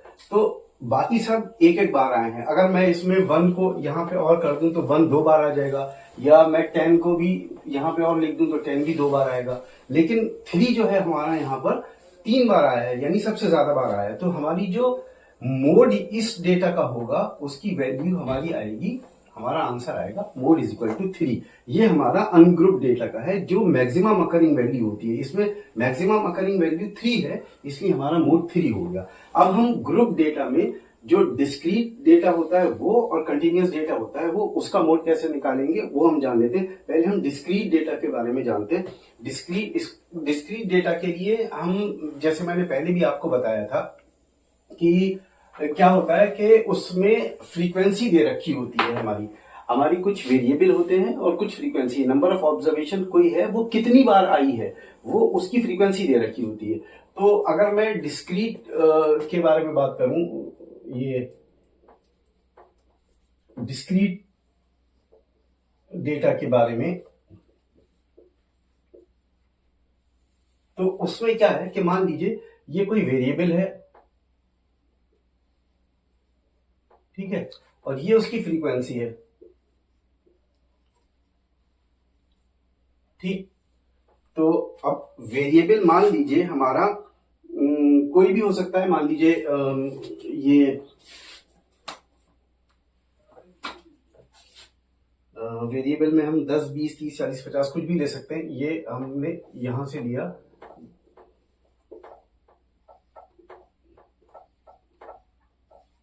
ठीक है। ये 10 जो है मान लीजिए हमारे पास आ रहा है, फ्रीक्वेंसी इसकी है 2, ये 2 बार आया है, ठीक है। ये 20 जो है मान लीजिए 8 बार आया है। ये 30 जो है ये 20 बार आया है। ये 40 जो है मान लीजिए ये 10 बार आया है, और ये 50 जो है मान लीजिए ये 5 बार आया है। तो हमें इसमें क्या देखना है कि हमारे कौन सा वेरिएबल सबसे ज्यादा बार रिपीट हुआ है, सबसे ज्यादा फ्रीक्वेंसी किस वेरिएबल की है। तो हम जब चेक करेंगे तो हम देखेंगे कि जो हमारी फ्रीक्वेंसी है सबसे ज्यादा कौन सी है, वो है 20, और ये किस वेरिएबल की है, 30। तो हमारा मैक्सिमम फ्रीक्वेंसी तो है, मैक्सिमम फ्रीक्वेंसी क्या है, 20। इसके अगेंस्ट में हमारा वेरिएबल क्या है, 30। तो हमारा मोड, जो मोड हुआ, मोड की वैल्यू क्या हो गई, वो हमारी 30 हो गई, ठीक है। तो ये हमने डिस्क्रीट डेटा का मोड जैसे किस तरह से निकालते हैं वो जान लिया, क्योंकि डिस्क्रीट डेटा में मैंने आपको बताया है कि कोई भी ऑब्जर्वेशन वो कितनी बार आती है, कितनी बार वो उसकी रिपीट होती है, वो उसकी फ्रीक्वेंसी से हमें पता चलता है। तो जिसकी फ्रीक्वेंसी सबसे ज्यादा होगी उसका जो करस्पॉन्डिंग वेरिएबल होगा वो उस डेटा का मोड कहलाया जाएगा। तो इसका मोड 30 हो गया। अब हम कंटिन्यूअस डेटा का मोड कैसे निकालते हैं वही थोड़ा सा टिपिकल है, लेकिन उसको समझेंगे आप तो आसान आपको लगेगा। तो अब हम कंटिन्यूअस डेटा का मोड कैसे निकालते हैं वो चेक कर लेते हैं। ये हमारा कंटिन्यूअस डेटा है। कंटिन्यूअस डेटा में मैंने आपको बताया था कि उसमें क्लास होता है, क्लास इंटरवल, और इसमें क्लास, ये जो फैमिली साइज है वो दे रखा है हमें, और उस फैमिली साइज की कितनी नंबर ऑफ फैमिलीज हैं वो दे रखी हैं। मतलब 1 to 3 का जो फैमिली साइज है उसकी 7 फैमिलीज है, 3 to 5 का फैमिली साइज है उसकी 8 फैमिलीज है, 5 to 7 की 2 फैमिलीज है, 7 to 9 मेंबर्स जिस फैमिली में हैं उसमें 2 फैमिलीज हैं उस टाइप की, और 9 to 11 फैमिली मेंबर्स जिसमें हैं उसके का एक नंबर ऑफ फैमिली है, ठीक है। तो इस तरह का जब डेटा हमें क्लास इंटरवल का होता है तो वो कंटिन्यूअस डेटा कहलाता है। उसका मोड हम किस तरह निकालेंगे, सबसे पहले हम पता लगाते हैं कि हमारा मॉडल क्लास क्या है।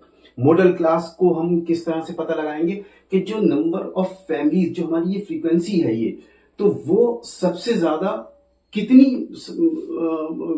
जो हमारा फैमिली साइज है किस फैमिली साइज की नंबर ऑफ फैमिली सबसे ज्यादा है।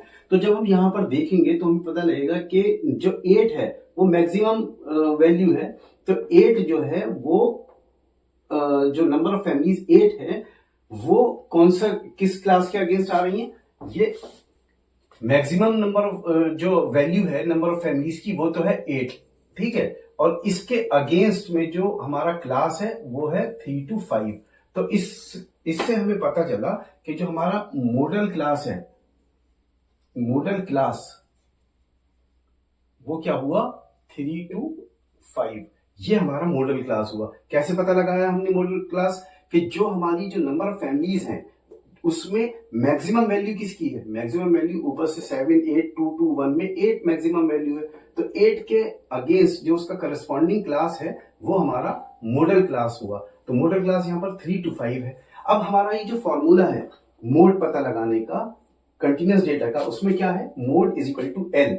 ये एल क्या है, lower limit of the modal class. तो हमारा एल यहाँ पे क्या आ गया, एल की वैल्यू क्या हो गई, lower limit of the modal class, यानी 3 to 5 में लोअर क्या है 3, तो एल की वैल्यू आ गई 3।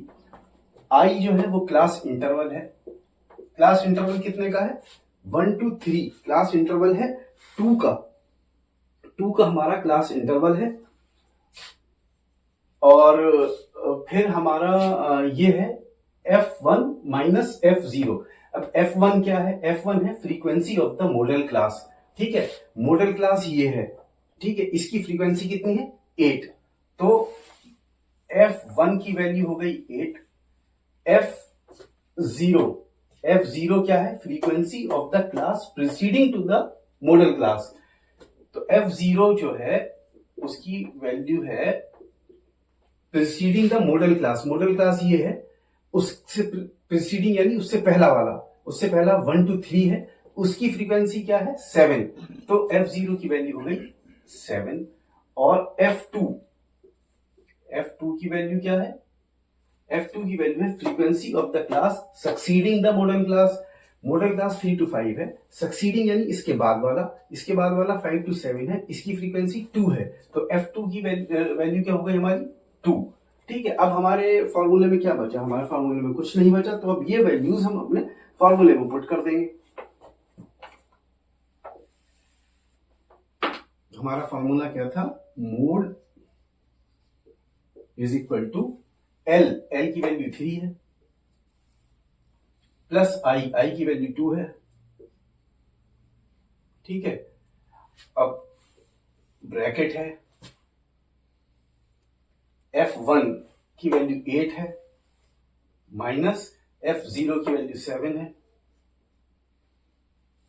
नीचे डिनोमिनेटर में 2 इंटू F1 8 है, 2 इंटू 8 हो गया, माइनस F0 7 है, माइनस F2 यानी 2 है, ठीक है। जब हम इसको सॉल्व करेंगे तो ये हमारा आ जाएगा 3 + 2। हम ब्रैकेट सॉल्व कर लेते हैं। ब्रैकेट में क्या है 1 अपॉन 2 8 16, 16 माइनस 7 9 और माइनस 2 7, 16 माइनस 7 9 और माइनस 2 7, तो 1/7 ये आ गया हमारा। तो ये हो गया 2/7, तो ये हो गया 3 + 2/7। जब हम इसको कैलकुलेट करेंगे तो हमारा आंसर आएगा 3.286।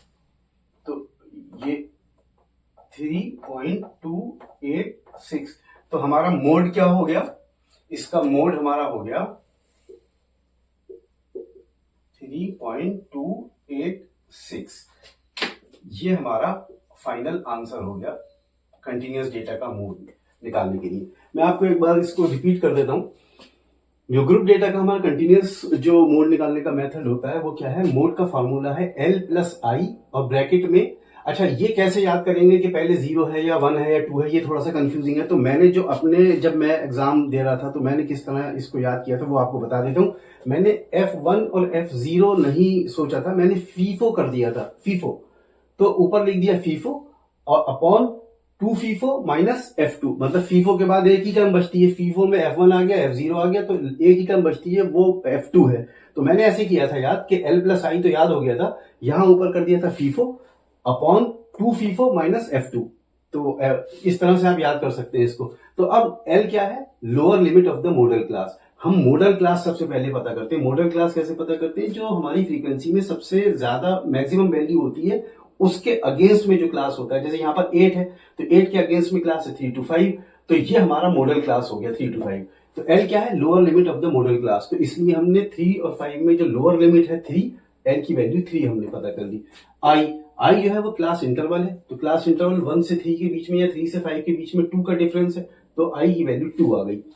अब फीफो में F1 जो था वो क्या है? Frequency of the modal class. ये आपको याद रखना है, F1 जो है वो frequency of the modal class है। तो ये मॉडल क्लास है हमारा, इसकी फ्रीक्वेंसी क्या है? 8। F1 की वैल्यू 8 आ गई।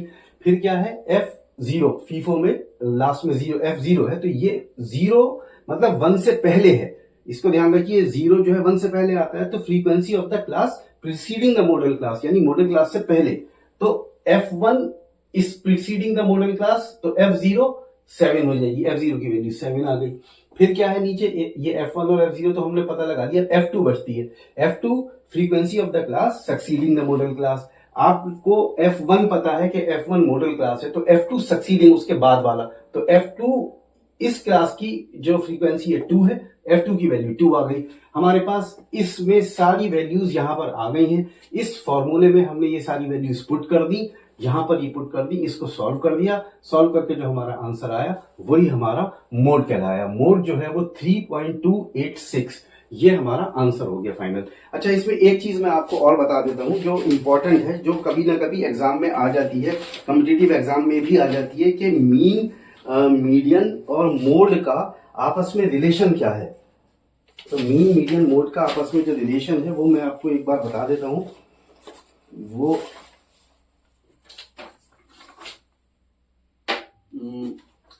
ये आप चाहें तो इसका स्क्रीनशॉट ले सकते हैं, क्योंकि मैं इसको अब रब कर देता हूं।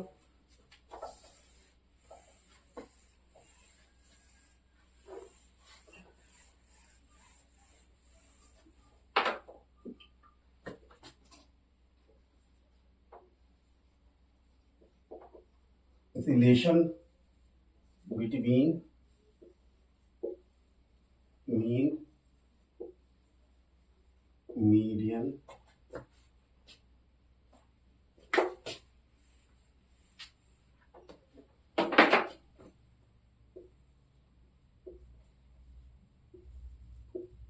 एंड मोड, ठीक है।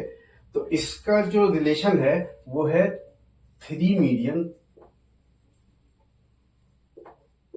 Is equal to mode plus 2 mean, ठीक है। ये इस तरह से इसका रिलेशन है। इसको आप इस तरह से भी कर सकते हैं। आप मोड के टर्म में अगर इसको याद करना चाहें तो आप ऐसे कर सकते हैं, mode is equal to 3 median minus 2 mean. किसी भी तरह से आप इसको याद कर सकते हैं, इस रिलेशन को।